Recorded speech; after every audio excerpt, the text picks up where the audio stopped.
right when I unmute the mics. Sneakers and Cleats, the podcast. Welcome back to the Sneakers and Cleats podcast. It is Monday, November 25th. This is episode 153. Don Harris, Chuck Miketinac, Matt Roy on tap.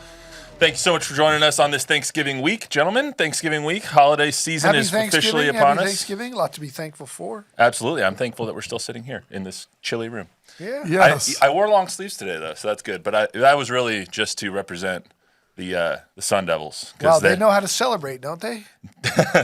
Too early, in fact. They had to win that game twice. The funniest part about that was they had to re-put up the goalpost because they tore down the goalpost, and then they were like, oh, crap, we got to put it back up. Arizona State student Bobby, why am I not surprised? Really funny. No, I can't. I shouldn't say that on air. Never mind. Most things that happen at Arizona State, you can't say. Well, no, a friend of mine, because it's ASU and BYU, they named it something. You know how it was with Miami and Notre Dame. They named it something. Yeah. My friends named it something that I can't say on air. Yeah, so you can't. I shouldn't, at least. Would probably be fine. But anyway, so before we get started, two housekeeping things real quick. We will not have an episode on Thursday for obvious reasons. Everyone enjoy your Thanksgiving. We will talk about a bunch of Spurs, Cowboys, UTSA today. But everyone enjoyed their Thanksgiving. Enjoy football on Thanksgiving. Hopefully you take a nap during the Cowboys game, which is just going to be awful. But with Tommy DeVito and Cooper Rush starting that game. I don't know, man. You play like Cooper Rush did yesterday. That'd be worth watching. Fair enough. We're going to get into that. Second thing is I want to remind everyone, subscribe to the YouTube channel, News 4 Fox SA. If you're so inclined, download, rate, review the podcast. It helps us out a lot. Like I said, we're going to get to a lot of stuff here today. Since we don't have an episode on Thursday, Cowboys win really one of the most wild games of the NFL season. For sure. Anybody who had the under in that game is cursing the world because the under was 44 and they scored 41 in the fourth quarter alone. So the Spurs are good, maybe? Maybe. They won three. They're on a 3-game win streak, beat the Warriors, the Jazz, and the Thunder, two of the best teams in the Western Conference in the last 3 games, playing again tomorrow. So talk about that. Plus UTSA, Roadrunners are eligible for a bowl once again for their 5th straight year in the season from hell for the Roadrunners. Just an outstanding coaching job by Jeff Traylor and playing by this young team. So we'll get into that, how they can maybe progress this in the future with revenue sharing becoming a thing as well. Plus a little bit of Thanksgiving talk, favorite Thanksgiving memories, ham or turkey, we'll get into that, and maybe favorite Thanksgiving foods. So no trivia today since we have so much on the docket. Let's get right into the Spurs. So guys, are the Spurs good? I don't know yet. 9-8 through 17 games. First time they've been over 500 this late into the season since 2021 season. First 3-game win streak at home since 2021. First time 7-3 at home since 17-18 season. They're playing really well. A couple things are true, right? And that is, Oklahoma City and Golden State had the best record in the West when the Spurs beat them.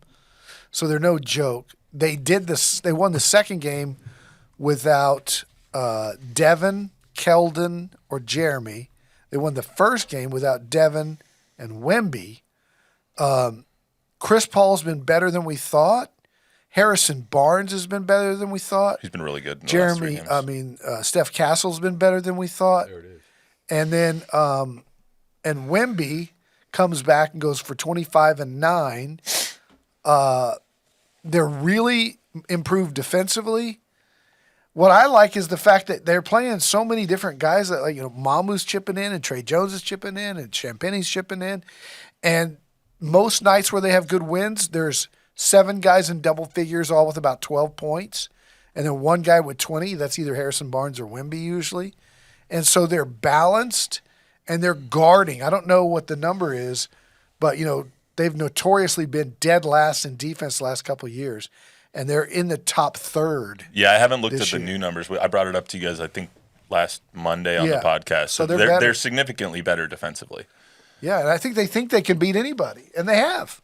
They have. And, I think we talked about it on this show about it was important for them to get off to this kind of start, right, with as many home games as they've had early on in the season.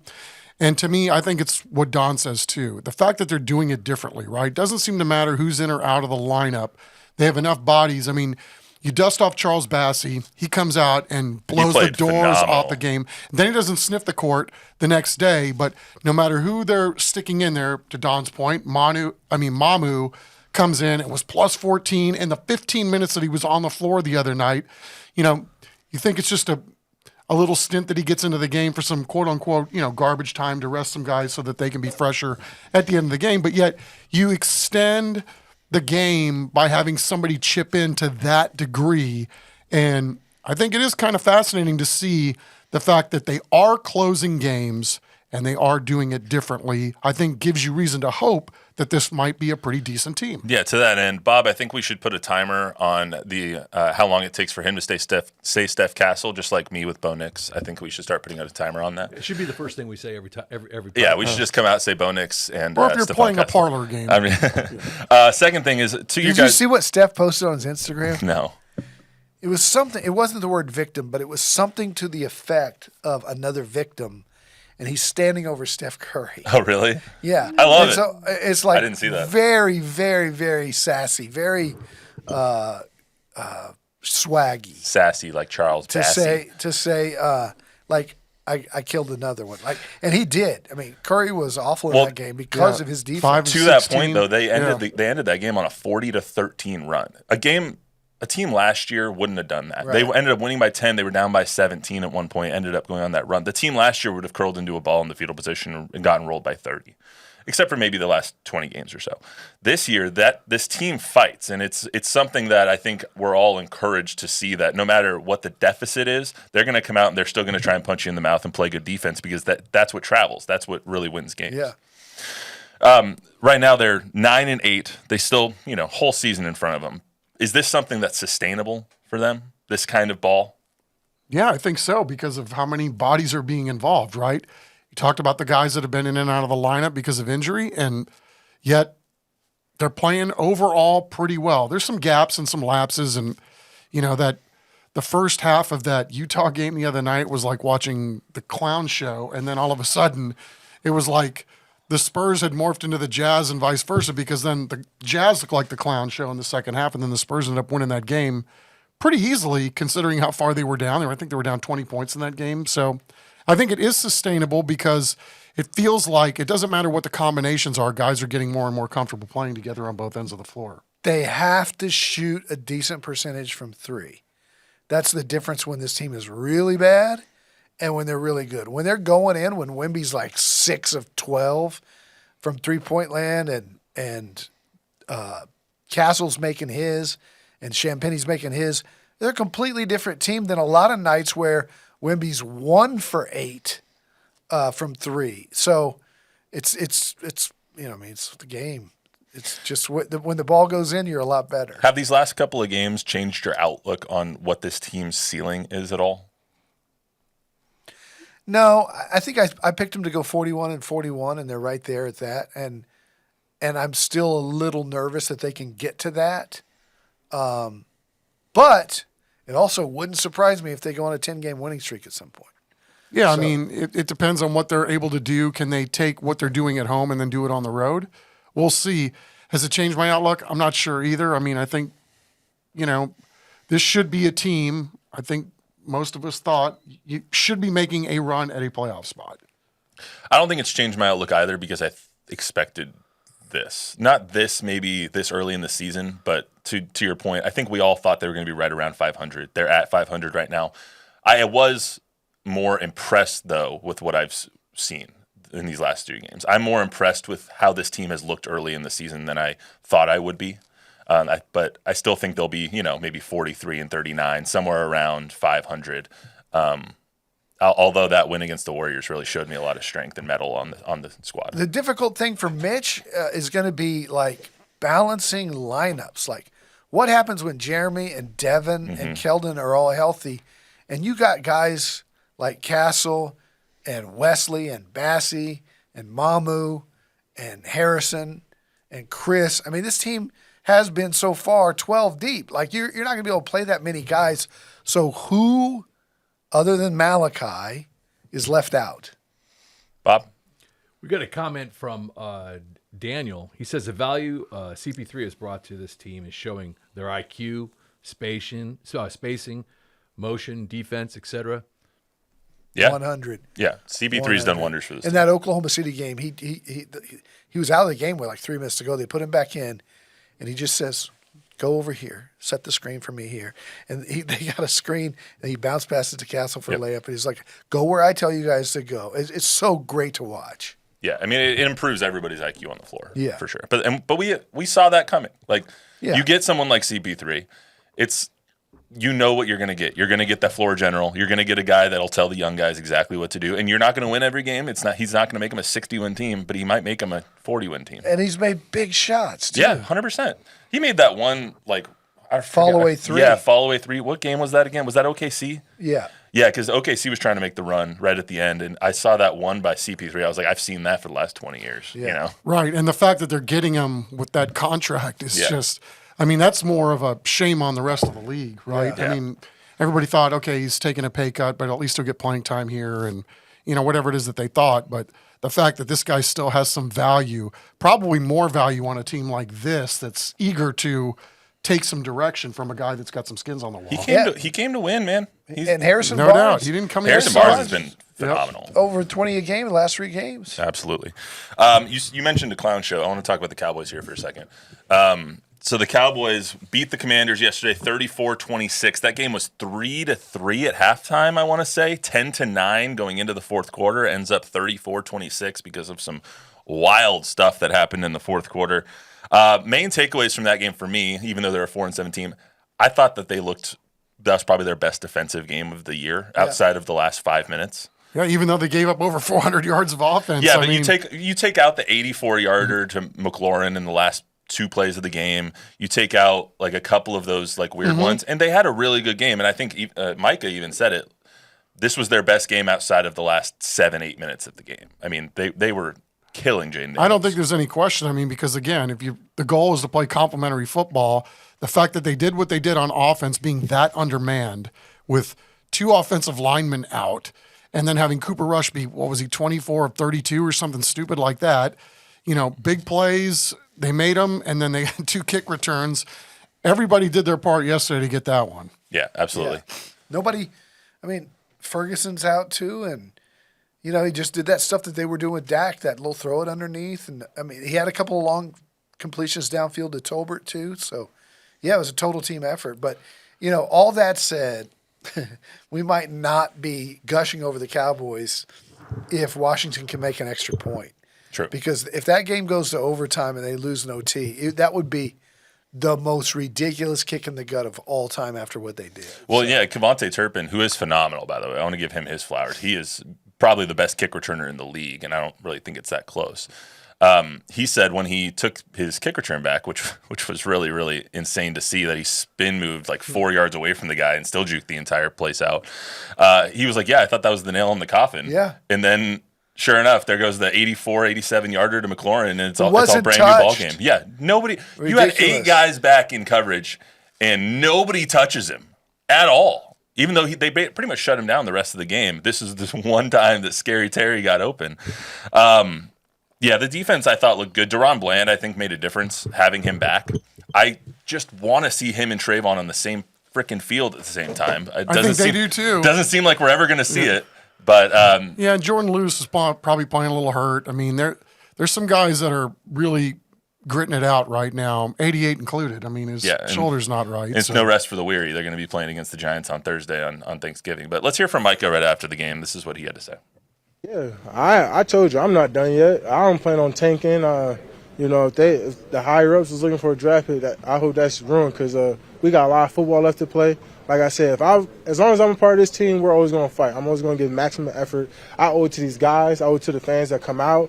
I owe it to the brothers in the locker room. So, me not playing at my best and me not being here, I'm hurting other people and their families. So, this is deeper than just, wins. Like, this is, at one point, I think this is just about pride. Like, it's easy to play when we're up. People call us front runners, now playing behind the 8 ball, let's see how we can, handle adversity and see if we can make a playoff run. But we got a long ways to go. We got to win game after game and consistently do that and play good for these next, we got 7 games? 6 games. 6 games. you look at the schedule, it's not unthinkable. The Giants have packed it in, so they're going to win on Thanksgiving Day. Yeah, they're And then- favorites, 4-point favorites. And then you got Cincinnati and Carolina. I don't know if they can beat Cincinnati, but they'll beat Carolina. So there's a couple more wins there. We've said that we don't know if people can beat Cincinnati for a long time, and for I some know. reason, people just keep I beating mean, Cincinnati. they could win 3 in a row. They could win another 3 in a row right here. They could, and that's that. I put the schedule down here just so we could look at it. It's like you played the Giants. You expect to win that game with Tommy DeVito, and how bad that team looks. They look like They quit. They look like they've completely quit on everything. They've quit. Obviously, the players don't think Tommy DeVito should be starting. If you heard what Malik Neighbors said, he's pissed off as all hell. Like that team is a joke. They're It's an done. entire clown show. But you look at the Panthers almost beat the Chiefs yesterday, so I don't know if that's a gimme It's by not any a gimme, means. but that's winnable. Bryce Young's playing much better, and the Bengals are still a powerful offense with the worst defense in the NFL. So They could go 3-0 or they could go 1-2. yeah, it wouldn't surprise me if they lost all three, to be honest. No, I mean, because I think that's what we said going in, right? We have to see a game where they put 4 quarters together. Yeah, And they put 3.5, they almost did it yesterday. almost 4 quarters together yesterday before things got a little wobbly there at the end. But finally, we saw it with our own 2 eyes. It's not easy to beat a division rival. It's not easy to beat a division rival at 7-4. So at least based off of yesterday's performance, there is hope going forward. You would think short week benefits the Cowboys coming off of, not only that big victory, but the fact that the Giants are reeling. But Cincinnati won't be an easy game. I can assure you that the Panthers won't be an easy game. They gave the Chiefs all they could handle yesterday. Yeah, my and wife have was pretty racked up a stressed. few wins here lately, or at least a couple wins here lately. So, let's see. But I was just telling Bob earlier, man, this reminds me of the scene in Godfather 3, right? Where Michael Corleone goes, "Just when I thought I was out, they pulled me back in." Yeah. It was nice to see that they were able to have some life yesterday. Yeah. Play with pride, as Micah said. I think we all saw that yesterday with the effort. I think that's the main takeaway that I had from that Micah bite was like they showed fight, and I think that's what we've been wanting to see from them all along. Is they've been so Hollywood for so long this year, where it's like, oh, poor us, but they finally showed some of the grit that we want them to show against good teams. Until the McLaurin play. Yeah, I mean, they did their best, all right, but I think it also says something about the Cowboys and the fight that they showed, that they probably had the worst special teams day ever until the third quarter. Like a blocked kick, a blocked punt, a missed field goal by Brandon Aubrey, which you don't count on at all now because he's probably the best kicker in football. They were having a horrible day filled with mistakes, and you still somehow find a way to pull it out, even though on the onside kick, you probably should have knelt. Let's just call a spade there. But Hold on a second. Are you guys saying that the Cowboys could possibly make the playoffs? No. No.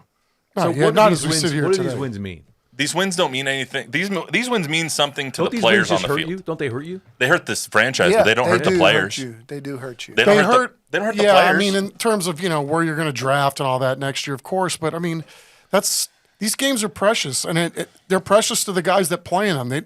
Not many people are ever afforded the opportunity to play in an NFL game, much less a season, much less have a career, because careers are so short. And I think that's what impressed me most yesterday. Remember when McCarthy did his press conference with the news of Dak being out for the year? And I said, this dude's got a little pep in his step. You know why? Because now we get to see how this guy can coach when he has fewer options in which to put on the field. Yeah, he's worried about where his kids are going to go to school next year. Can I say, I mean, the most Cowboys thing ever will be when they finish the season 7-10, As predicted by me before the season started. and they re-sign Mike McCarthy to a new 4-year contract. well, again, I don't. If you He might deserve it at that point. if you would have told anybody going into that game yesterday, a 10.5 point dog, you were going to have two offensive linemen that were making their first starts. You had a quarterback that wasn't Dak. You had 88 out. playing hurt, 87 out. You had over $100 million in salary not on that football field. And then to have, how can you not give Mike McCarthy credit for doing 100%. less with more? I got mean, to. That win, that's where he has made his he's made a career out of doing exactly what you saw yesterday. A little bit sweeter too, having that win over Dan Quinn and all of the former Cowboys on that roster. So, let's get to UTSA here. If the Cowboys make it to 6-7, then I'll be brought back in, just like the Godfather. So, UTSA becomes bowl eligible for the 5th straight year under Coach Traylor. The win versus Temple was a very UTSA-like win. They turned the ball over too many times, but they had so many big plays. The Robert Henry run, the Chris Carpenter kickoff return. It was phenomenal. But I think this comes in a season from hell for them. After the Tulsa game, they were literally, or not literally, figuratively, even though Jeff Traylor will say literally, they were figuratively in the pits of hell. They gave up a 20-some-odd point lead against Tulsa. We're looking at a horrible season that they had no chance to become bowl eligible in. They reel off 3 straight wins. They're bowl eligible once again with 12 guys out for the season, and it's just the triangle is real. I mean, and 18 guys out, 12 out for the year. They've had a couple be out. They haven't had everybody at the same week. So they've never had a fully healthy team this year. 2 guys might come back, but another 2 guys are out. He's down his top 4 offensive linemen, his top 4 defensive linemen. At one point, he was down 5 receivers, and they went to a tight ends game plan. Yeah, they were playing 13 personnel for most of the game. And now a couple of those guys have come back. Amador, yeah. But he's got a freshman quarterback for all intents and purposes, who, by the way, is really good. I don't want to say he's better than Frank Harris, but if you projected him out 3 more years, got him for 3 more years, he could be better than Frank Harris. This kid can sling it, and they're putting up big numbers. Their offense is clicking. I want to hear from Jeff real quick what he said after the game, and then we can get to talking. But I was proud of my kids. I mean, we were literally in the pits of hell coming back from Tulsa, and that was the longest plane ride maybe we've ever been on, and. If you'd have told us we were going to beat Memphis, North Texas, Temple, and be bowl eligible after blowing that lead we blew, somebody thought you were crazy. But for the 5th year in a row, our guys are going bowling, and never been prouder of a group for hanging in there and really believing in what we teach, the triangle, and they believe in the culture. I mean, it's most teams go away. Those guys just don't, man. There's 26 seniors we celebrated out there tonight, and I'm really glad I get to coach them another month. It's just what they've done this year is no small feat. I mean, I know we all expected them to come out and maybe win 10 games and hopefully, compete for a college football playoff spot. But with all the injuries that they've had, with the blown leads that they've gone through, Tulsa, Rice, ECU, all of them held the lead in the 4th quarter of those games and ended up blowing all 3 of them. Where they are, where they've gotten to is a huge testament to the coaching job that Jeff and his staff have done, Chuck. I agree. I mean, I'll let you guys riff on UTSA because, I want to talk about just the college coaches we have here in general. I mean, at Trinity with Jeremy Urban, making them a playoff team essentially every year, and then the job that Quint Killow has done at UIW. So you guys go ahead and, there's a lot to talk about with UTSA, but I'm more versed on UIW and what's going on over there. UIW's had 3 coaches. The coach that's at North Texas, Eric Morris, and then the guy that's at Texas State, GJ, and now this guy, and they don't miss a beat, man. They don't miss a beat. Yeah, they're recruiting well, and they got a guy that might win the Heisman Trophy at Miami. Yeah, Cam Ward. So it's unbelievable, and I don't know that Coach Clint Killow has gotten enough credit for what he's done because. It looks like, okay, he just kept the ball rolling or took the baton and he's run with it. But, they had to hire some new staff members. They had to replace 60 players off a team that made it to the Final Four a couple of years ago. What he and Richard Duran have done there, building this program. Here they are. They're a 6th seed. They're getting a first-round bye. The disappointment of being a 2-loss team last year, not getting in, using that as fuel to guide them through this season. They run the slate in the Southland, and then, first time. Cameras there yesterday, and you saw, Coach Killow, and he was moved to tears. This means something, and he's such a young guy. It's hard for an older man like me to go, man, this guy, he's so wise, and he gets it. Like, there's a vision, and he's, you know, I mean, again, I just can't say enough good things about what they've been able to do there. They got dudes, but you know, that's a tough league, and it's really hard to make the FCS playoffs, much less get a bye. When you look at the future of college football too, which is a larger point that I wanted to get into here with you guys, it seems like UIW are going to be ravaged by larger programs. UTSA teams are going to ravage UTSA because of the money aspect of it. Now you have to get into this revenue sharing aspect of it. You get into the NIL. How much do you have to pay players for UTSA and UIWs and all of these places to remain competitive? And Coach, after the game, this is a soundbite from directly after they became bowl eligible in their season from hell. And one of the first things the coach is thinking about is is the revenue sharing aspect. He's always thinking about it. But one of the first things he wants to talk about is the revenue sharing aspect of this and how much UTSA is going to commit to this program. How do you look at this season in terms of a step forward for the program? I know it's not over yet, but big picture wise, how has this program gotten better? Oh, well, if you just look, I mean, the AAC is not a joke. I think it's an eye-opener to all of us of what other teams are committing to this new process we're in. And we're going to have to take a look, a big picture view, the true point of how committed are we going to be. They're firing all these coaches, right? Well, they're not taking these jobs unless they're getting what they want, or they're not taking the job. So the revenue sharing is a real thing. Cost of attendance is a real thing. Austin money is a real thing. We got to be in there. And it's one of those kind of moments. Like if she had to call me in and fire me, like the rest of this league's getting fired right now, you know, there's going to be some real decisions y'all have to make on who y'all bring in here and what the next guy's going to want, or you're not going to be successful. And this league is tough. It's a real league. So we'll have to make some decisions because moving forward, this stuff, it's real. There's a lot of pressure right now. And these next few months, or, you know, when the settlement's done, July 25, that's going to be a big time for all of us.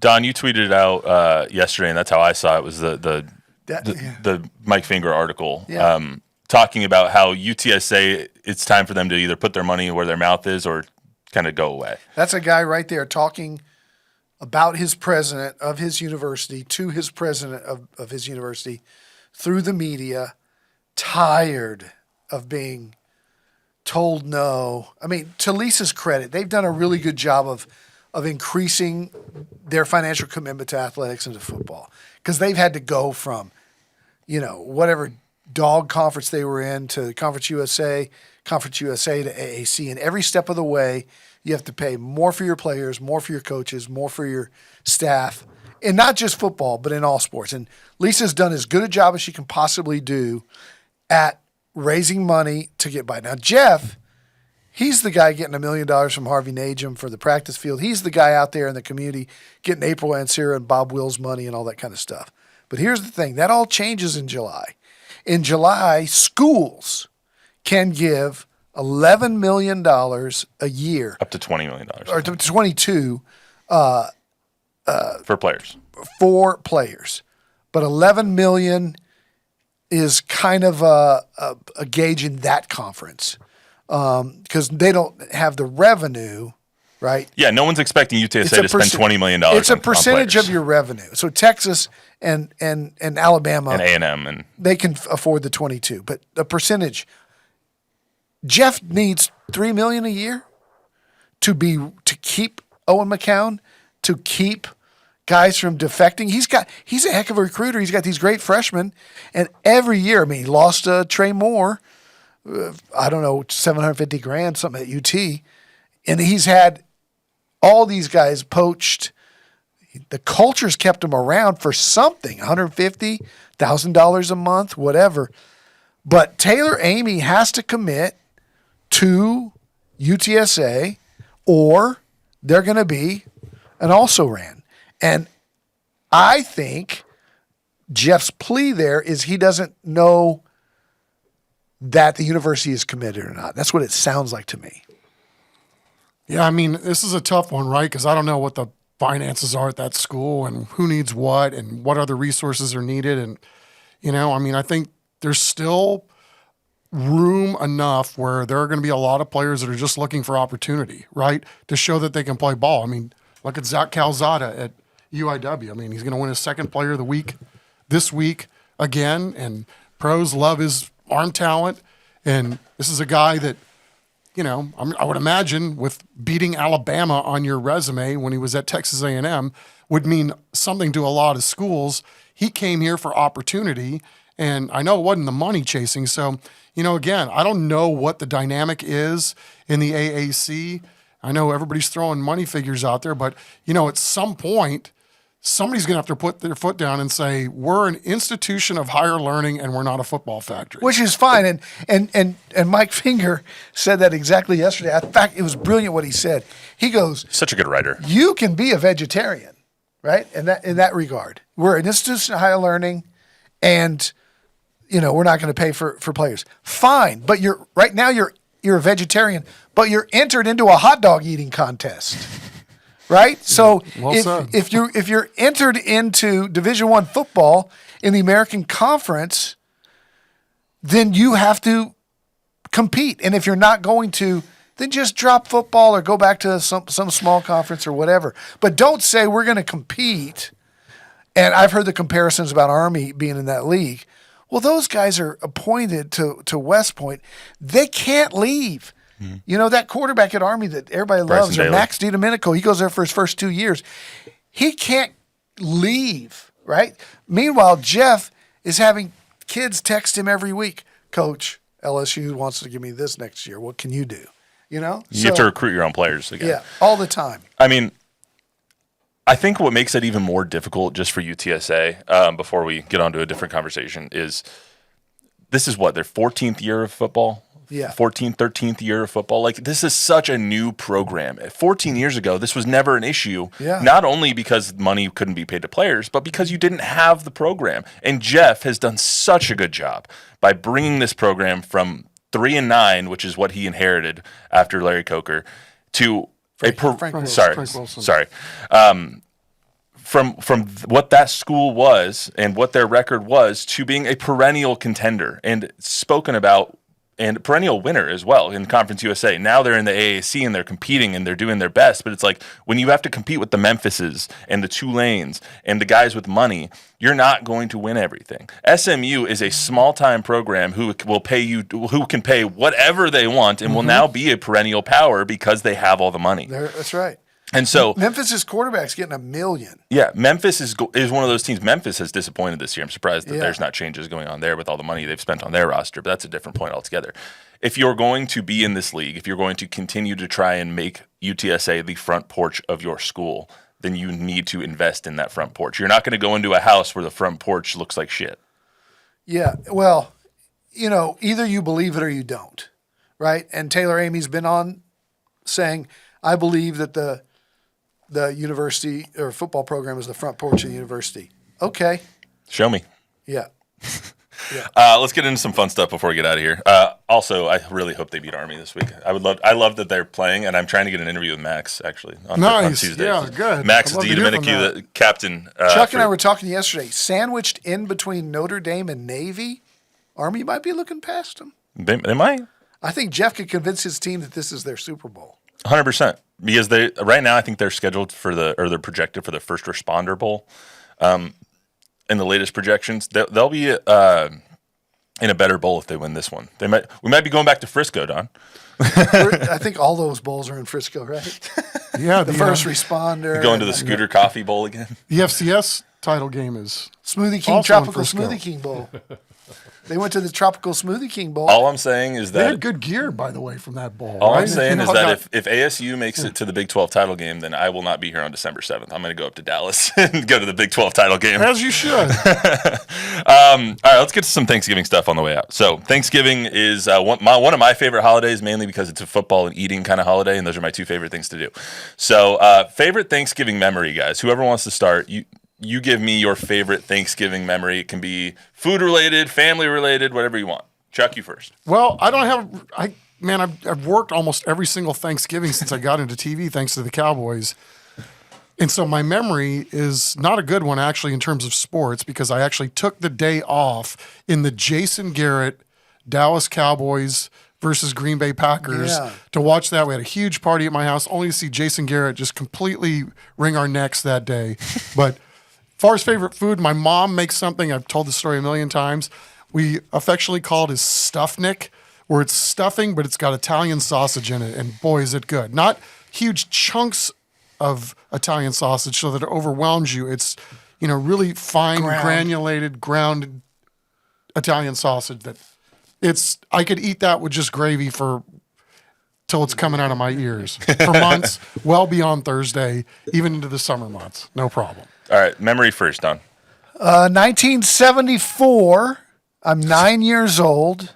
I'm 21 years away from being born. Roger Staubach gets injured, and Clint Longley from Abilene Christian comes into the game. Nobody's ever heard him before or since. Throws a 60-yard, much like the McLaurin play yesterday, except it was deeper, to beat the Washington Redskins at the time on Thanksgiving Day. A glorious, glorious comeback win for the Cowboys. And because I was 9 years old, it was really special. Best food, no question, it was Grandma's, my late mother-in-law's sweet potatoes with marshmallows toasted on the top, I'm not a big marshmallow on my sweet potato fan. Oh, but it melts so good. And my wife does a great job of recreating Grandma's recipe since she passed. And that's really good. And I really, really like pecan pie. Pecan pie. That was going to be one of my questions. Pecan, apple, or pumpkin? I thought you were going to say, is it pecan or pecan? No. Well, I think it's pecan, but that's a whole nother podcast in how of about itself. blueberry pie? What? You guys know on Thanksgiving? the woman that with the Nope. cooking show? Don't know her. Whose son played quarterback at North Texas. Pioneer Woman. It's a cooking show. Ooh. Anyway, she makes all. No, it's my wife watches the food. Anyway, she sounds like she has company while that's going on. She lives on this giant, massive ranch in Oklahoma, but she has a cooking show and she makes all this great homemade food or whatever. And you watch her recipes. Anyway, yesterday she's doing Thanksgiving. Or Saturday, doing a Thanksgiving Day recipes of how you can do different takes on Thanksgiving food. And she did a thing that I've never seen before. She took a blender and she took a giant scoop of vanilla ice cream and she put it in there and she goes, try this on your leftovers 2 or 3 days after Thanksgiving. And she had a couple pieces of pecan pie that were left over. She took one slice of pecan pie, threw it into the blender, the whole thing with the ice cream, poured a little milk, put a little caramel syrup in there, made a pecan pie shake. Sounds phenomenal. I would eat that or drink that. Unbelievable. Bob, favorite Thanksgiving memory? Back when I was in the military, when I was overseas doing something with NATO. Thank you for your service. Thank you very much. They flew in like this whole Thanksgiving deal. We didn't expect anything. We thought it was another day of crap, but out of nowhere came like all this Thanksgiving food, and a bunch of people from some of the local villages came and stuff. It was really cool. It was. Where were you stationed? It was. It was classified. Yeah. You can't talk about it. Wow. Non-disclosure. Pecan, pumpkin, or apple? Bob. Well, pumpkin pie on Thanksgiving. I don't understand why anybody would eat it. I love pumpkin pie. Pumpkin pie is what you eat at Thanksgiving. I love two things pie. that you would never eat any other time less: turkey, which is an awful meat, and an awful meat, and cranberry sauce. And I refused to eat pumpkin pie. I was just like, what? It's not very good. It's great. It's not as good as other pies. Cranberry sauce out of the can with the ripples on it. Yeah, the jelly. The can. I bought three. I bought 3 cans yesterday just in case they didn't have any left. My sister will die if she doesn't have cranberry sauce. Or it's cranberry jelly. It's not cranberry sauce. I don't touch it. I don't want that with all the stuff in it and everything. Yeah, I made the jelly. So at my house when I was a kid, my mom and grandma didn't want to make Thanksgiving dinner anymore, so they were just going to start buying everything. And I was like, no, I'll start making it. So when I was like 14 years old, I started making Thanksgiving dinner, and I made it for the next 6 years or so. Thanksgiving or turkey, ham, mashed potatoes, mac and cheese, sweet potato casserole. My mom would make green bean casserole, which is disgusting. But besides that, I would make everything. And so my sister. Did you ever fry the turkey? I did not fry the turkey. I didn't trust my mom. Didn't trust me, and I didn't trust myself to fry the turkey. No, but I would make everything. But my sister always wanted on the sweet potato casserole would always want marshmallows, and and since I was cooking, I was like, no, I don't Jumbo like the marshmallows or small? on there. she would always want the little ones. No. And so I would always make like a crumble on top of it, brown sugar, pecans, and whatnot to go on top of it. And that's how I always made it. It But sounds like you should have a cookie show. my sister and I got into a fight every year. This is one of my favorite memories. My sister got into a fight with me every year because my sister is a non-utensil user. She is a finger person. And so when I'm cooking, I don't want anyone's fingers in the damn food. And so she would come in and she'd be like, "Oh, what are you making?" I was like, "Morgan, Don't touch the food. 10 people are about to eat this, and they all have your saliva like in the food." And she's like, "It's all family." I'm like, "What? No, ew, gross." My other favorite Thanksgiving memory is be 6 years ago, so 2019, I think. 2019? Yeah, 2019. So 5 first years ago. Well, technically, it's 6 Thanksgivings ago because it's the first one for 19, 20, 21, 22, 23, 24, Okay. including this coming Thanksgiving. So it was the first one. Jordan and I had just been dating for like 3 months, and so she didn't have anywhere to go on Thanksgiving, and we were both at school. So I was like, "Why don't you come home and meet my family?" So Big moment. Yeah, brought her home to meet the family, and so we're all sitting down around the table. Everything's going well, and we all go around and say what we're thankful for. And for no reason, I was saying what I was thankful for, and I was like, "I'm thankful that you all have accepted Jordan into our family. I think she's gonna be around for a long time." I was bawling. That was one of my favorite Thanksgivings because I think it was then that I knew that I was gonna marry that chick. So Wow. Well done. Also, pumpkin. You didn't screw that up. No, didn't screw that one up. Married up for sure. Pumpkin pie over apple, but apple crumbles really close. Sweet potato casserole is my favorite dish, and turkey over ham all day. Slice of cheddar cheese on your apple pie. Stop! No, I'm not even gonna try it. Hey, Tom Guerrero from the business office says, "Happy Shout out Thanksgiving to T. all." Happy Thanksgiving. TG, Yes, sir. Shout out Tom Guerrero. all He right. says smoked turkey is the best. Smoked turkey, pretty good. I've been seeing a lot of Yeah. different recipes for turkey, but we're already going long. I'm gonna get out of here. Javier, you have a favorite pie? I don't like pie. All right, we're done. Javier doesn't like pie. We're done. We're out of here. He's like, "I'll just take the cheese off of your pie, and I'll eat that." Anyway, that's all we got for today on the Sneakers and Cleats podcast. Everyone have a happy Thanksgiving. Remember to download, rate, review, subscribe. Give us a 5-star rating. Tell a friend, tell an enemy. Happy Thanksgiving to all, and to all a good night. We'll see you on Monday.